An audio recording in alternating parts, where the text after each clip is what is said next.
You know, they actually used to conscript the Irish right off the boats. Yeah. Really walking down the gangplank and Between throwing rocks at them and that, yeah. well, before they threw the rocks, they got them into the army. Okay, well, this poem is in tune with the season. It's called Drift.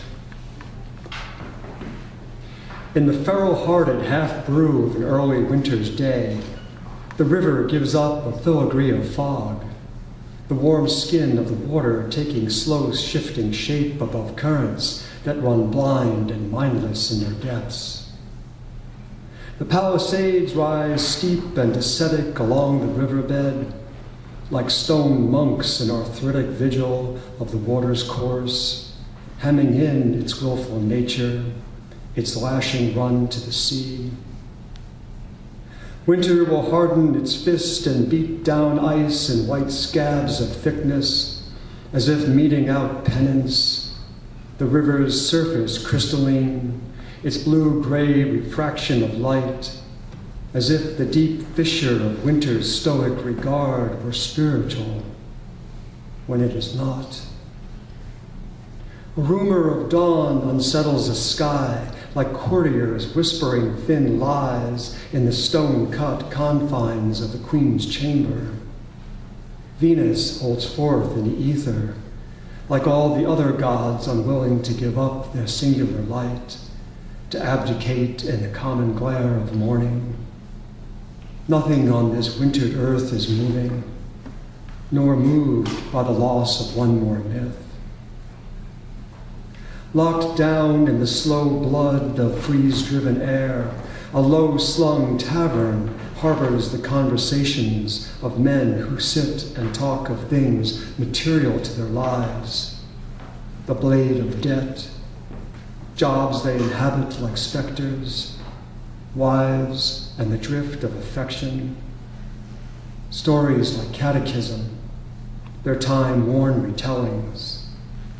In a room that holds its warmth against ice-latticed windows, heat that bears a scent of burnt dust and the fallow slippage of time.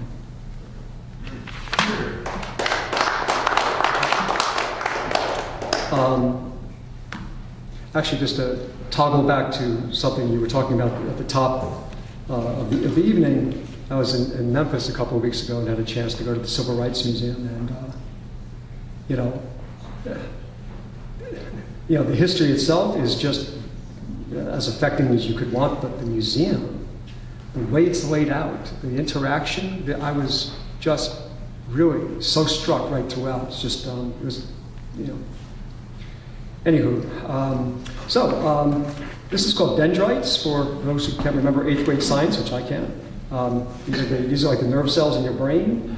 And the end of these nerve cells, the dendrites, are splayed like the fingers on a hand. They splay out, and it's actually across between dendrites. There's a gap, and that's where it's the synapse, of course, where the chemicals shoot across, and that gives us our, gives us our brain. So I think it's going to take less time to read than I just took talking about it. Lightning bit the sky, and the sky bled white voltage.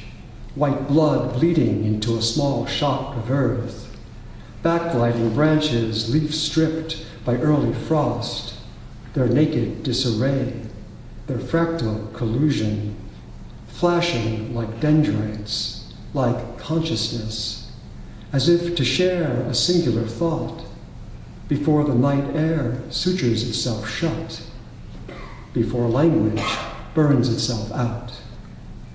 Thank you. That's it. That's it. We're good.